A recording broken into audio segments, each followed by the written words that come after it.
l'écrivain Salman Rushdie a été poignardé lors d'une conférence à New York.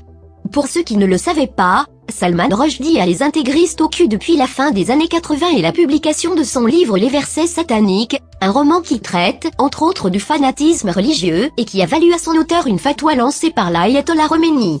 Une fatwa qui a finalement porté ses fruits puisqu'un musulman radical, encore un, est donc passé à l'acte ce 12 août 2022, et même si Salman Rushdie a survécu à ses blessures, il a tout de même reçu une dizaine de coups de couteau, à l'abdomen, au cou, les nerfs de son bras ont été sectionnés et il devrait perdre un œil. Suite à cela, les réactions politiques de la gauche française ont été plutôt rares, évidemment, puisque parler de l'islam de manière péjorative est compliqué lorsque l'on drague l'électorat musulman à chaque élection. Pour illustrer ce malaise, j'ai choisi le commentaire à chaud de Clémentine Autain, tout en subtilité, qui a pris soin de bien choisir chacun de ses mots afin de ne pas heurter la communauté de vous savez qui. Nous ne connaissons pas encore les circonstances exactes, ni les auteurs, ni l'ampleur de la gravité des faits. Quoi qu'il en soit, l'attaque armée contre Salman Rushdie est inacceptable. La création est une liberté fondamentale. Chaque morceau de ce tweet est savoureux. Nous ne connaissons pas les circonstances ni les auteurs, bien sûr. Salman Rushdie est menacé de mort par des islamistes depuis 30 ans, mais qui a bien pu le poignarder, ça reste un mystère pour Clémentine. De même, on ne connaîtrait pas la gravité des faits. Oh bah oui Clémentine, des coups de couteau, en général c'est bénin, ça relève de l'incivilité, rien de méchant. L'attaque armée, quelle jolie formule pour ne pas dire attentat islamiste. Inacceptable est un choix de mots intéressant aussi, il est plutôt neutre, on dirait qu'on parle d'un excès de vitesse, c'est inacceptable. Quand Clémentine parle des gens qui sont contre l'immigration, elle utilise le terme ignoble, qui est très fort.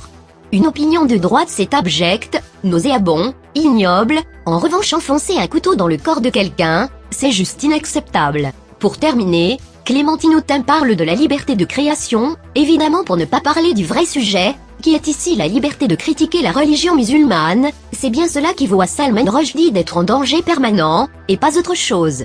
Cette gauche qui est prompte à prendre la défense d'un imam homophobe, misogyne, antisémite, préfère se taire quand un écrivain est poignardé au nom du Coran, ou bien se contente d'une réaction à la Clémentine Autain, c'est-à-dire le service minimum, tout en euphémisme et en vocabulaire inoffensif pour ne pas froisser la frange la plus croyante de son audience. Vous vous rappelez quand on disait que la gauche finirait tôt ou tard par faire face à une impasse, en essayant de ménager deux systèmes de valeurs incompatibles, c'est-à-dire en choisissant de défendre à la fois une société féministe et LGBT, mais également l'islam et les musulmans? Eh bien ça y est, on y est, cette gauche a choisi un des deux camps, celui de l'islam.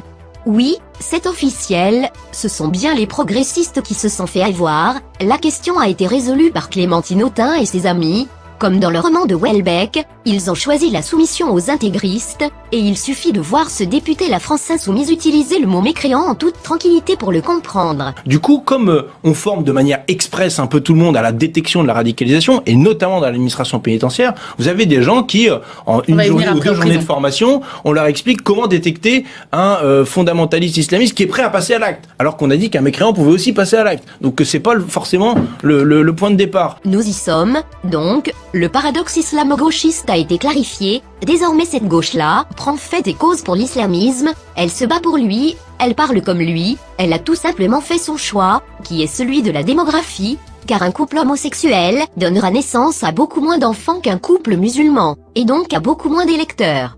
La gauche pense à l'avenir, et vous feriez bien d'en faire autant. Car tout ne fait que commencer.